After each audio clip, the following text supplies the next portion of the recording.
आकृति और आप देख रहे हैं इंडिया पब्लिक खबर। लद्दाख की सड़कों पर पिछले कई दिनों से जेनजी युवाओं का गुस्सा उबाल मार रहा है। पूर्ण राज्य की मांग को लेकर बीते कुछ महीनों से लेह में चल रहा शांतिपूर्ण प्रदर्शन अचानक हिंसक हो गया। आखिर क्यों नेपाल की तरह ही अचानक जलने लगा है लद्दाख? हमेशा शांत रहने वाले लेह शहर में बुधवार को हुई हिंसा ने पूरे लद्दाख को हिलाकर रख दिया है। गुस्साए युवा असंतोष में सड़कों पर उतर आए हैं। जेनजी के इस आंदोलन की चिंगारी इतनी तेज थी कि इसकी आग ने बीजेपी दफ्तर और सीआरपीएफ तक को नहीं बख्शा। आगजनी में कई वाहन फूंक दिए गए तो बीजेपी दफ्तर को भी आग के हवाले कर दिया गया। पूर्णराज की मांग को लेकर हुए इस पूरे आंदोलन में अब तक 4 युवाओं के मारे जाने की भी खबरें आ रही हैं।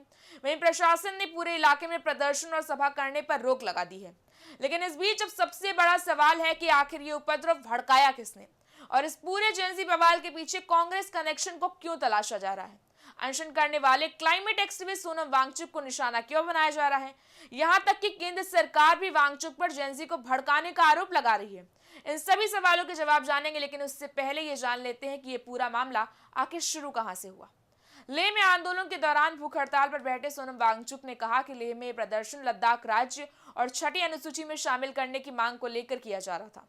5 सालों से शांतिपूर्ण आंदोलन चल रहा था, लेकिन कोई नतीजा नहीं आ रहा था। इसकी वजह से ही युवाओं में गुस्सा बढ़ता जा रहा था। हालांकि इस पूरी हिंसा का तत्काल ट्रिगर तब हुआ जब अनशन पर बैठे एक 72 वर्षीय बुजुर्ग पुरुष और 62 वर्षीय महिला को अस्पताल में भर्ती कराना पड़ा। इसी घटना के बाद जनरेशन जेड सड़कों पर उतरने के लिए मजबूर हो गई। सोनम वांगचुक ने ऑनलाइन प्रेस कॉन्फ्रेंस में बताया कि बुधवार को लगभग 2000 से 5000 युवा प्रदर्शन स्थल पर पहुंचे। वे पहले प्रार्थना और भाषण कार्यक्रम में शामिल हुए, लेकिन कुछ युवा नारेबाजी करते हुए सड़कों पर उतर गए, फिर हिंसक हो गए। इस दौरान पुलिस और सीआरपीएफ की गाड़ियों को आग के हवाले किया गया और बीजेपी कार्यालय भी जला दिया गया। आज जो हुआ वो बहुत दुखद है। 3 से 4 युवाओं की मौत हुई है, यह अप्रत्याशित था। हजारों लोग अचानक सड़कों पर निकले और स्थिति नियंत्रण से बाहर हो गई। लेकिन इन सभी चीजों से इतर अब सरकार ने भी इस पूरे जन आक्रोश पर अपनी प्रतिक्रिया दी है। इस दौरान केंद्र सरकार ने वांगचुक पर जमकर निशाना भी साधा है। लेह और आसपास के इलाकों में उपद्रव और आगजनी की घटनाओं को लेकर गृह मंत्रालय ने बाकायदा स्टेटमेंट जारी किया है। सरकार का कहना है कि ये सब स्थानीय एक्टिविस्ट सोनम वांगचुक के उकसावे का नतीजा है। वांगचुक ने अरब स्प्रिंग और नेपाल के जेनजेड आंदोलन की तर्ज पर माहौल बनाने की कोशिश की, जिससे हालात बिगड़ गए। प्रदर्शनकारियों ने न सिर्फ सरकारी दफ्तर को निशाना बनाया, बल्कि एक राजनीतिक दल के कार्यालय में आगजनी भी की। पुलिस की कार्रवाई के दौरान फायरिंग में कुछ लोगों के मारे जाने की भी खबर है। 30 से ज्यादा पुलिसकर्मियों और अर्धसैनिक सुरक्षा बलों को चोट आई है।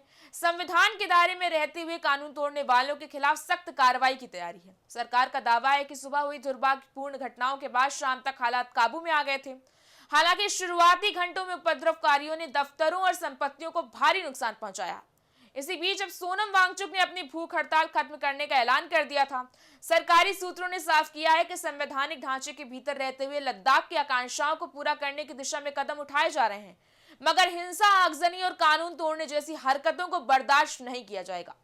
बीजेपी नेता अमित मालवीय ने आरोप लगाया कि कांग्रेस के पार्षद फुनसोक स्टैंजिन तोस्पाक की भूमिका हिंसा में रही। बीजेपी नेता संबित पात्रा ने भी प्रेस कॉन्फ्रेंस में एक तस्वीर दिखाई, जिसमें एक आदमी प्रदर्शन के बीच हथियार लेकर घूमता नजर आया। बीजेपी ने इसे कांग्रेस का खेल बताया। इस पर वांगचुक ने कहा कि यहां कांग्रेस का इतना प्रभाव नहीं है कि वो 5000 युवाओं को सड़कों पर उतार सके।